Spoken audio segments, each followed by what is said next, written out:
Bonjour à tous, je vais passer au gambit Minderbari, qui est une sous-variante de la variante d'avance de la française. Alors le gambit Minderbari, qu'est-ce que c'est? C'est dans la variante d'avance.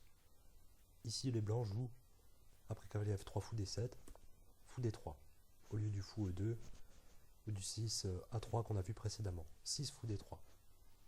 Après 6 fou D3, pourquoi c'est un gambit? C'est parce qu'après C prend D4, C prend D4, dame B6, qui attaque deux fois le pion en D4, les blancs ne défendent pas ce pion. Les blancs font le petit roc. Après cavalier D4, cavalier prend D4, dame prend D4. Les blancs jouent cavalier C3. Ils offrent aussi le pion E5.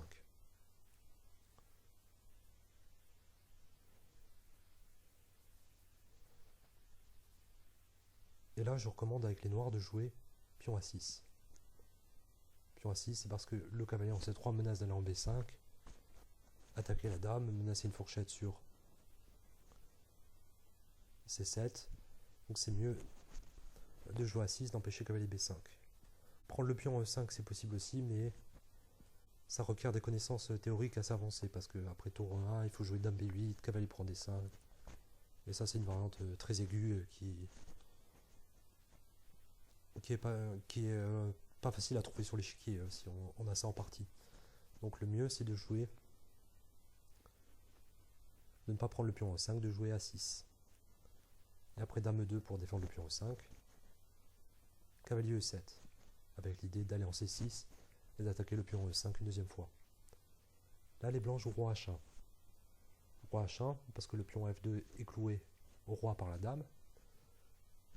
Ça permet donc de pouvoir pousser F4 et de défendre le pion E5. Les noirs jouent cavalier C6 pour attaquer E5 une deuxième fois. Et les blancs jouent F4. Les blancs menacent fou E3 de se développer donc en attaquant la dame. Et les noirs empêchent fou E3 en jouant fou C5 pour contrôler deux fois la case E3.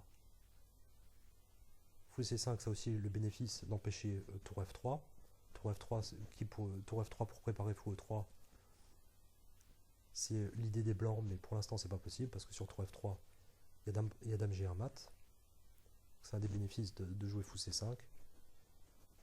Et après fou C5 sur un coup comme tour D1, pour attaquer la dame indirectement, on peut jouer dame F2. Et le milieu de partie sans dame, avec un pion de plus pour les noirs, ce serait très favorable. Donc, après fou C5, les blancs devraient jouer A3. A3, c'est un coup très utile parce qu'il empêche par exemple cavalier B4 qui vient attaquer le fou D3.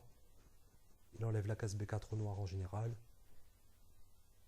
Et ça, c'est très utile pour les blancs. On va voir pourquoi juste après. Après A3, les noirs devraient jouer fou A7 pour donner la case B6 à la dame noire. Fou D2 pour lier les tours. Comme ça, enfin, les blancs pourront jouer leur plan de tour F3 et fou E3. Et là, les noirs devraient jouer G6. Alors c'est un point important. Il existe de nombreuses variantes dans la française où les noirs retardent leur roc le plus possible pour ne pas donner une attaque toute faite aux blancs. Et cette variante, elle en fait partie.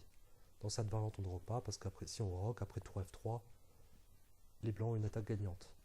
Avec tour H3, fou E3, la case H7 qui est très faible.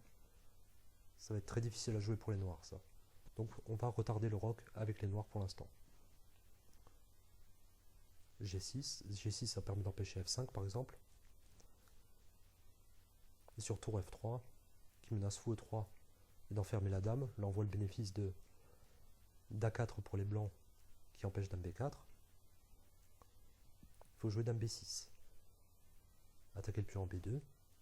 Et après fou E3 qui attaque la dame et défend le pion en B2. La meilleure case pour la dame c'est A5.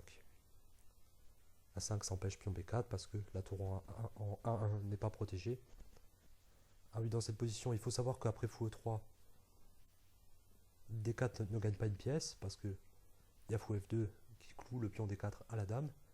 Et D4 ce serait une grosse erreur de toute façon parce que le cavalier blanc va aller en E4 Et avec le roi noir qui est au centre, les cases F6 et D6 sont très sensibles. Donc D4 ce serait une erreur. Il faut jouer Dame à 5 dans cette position.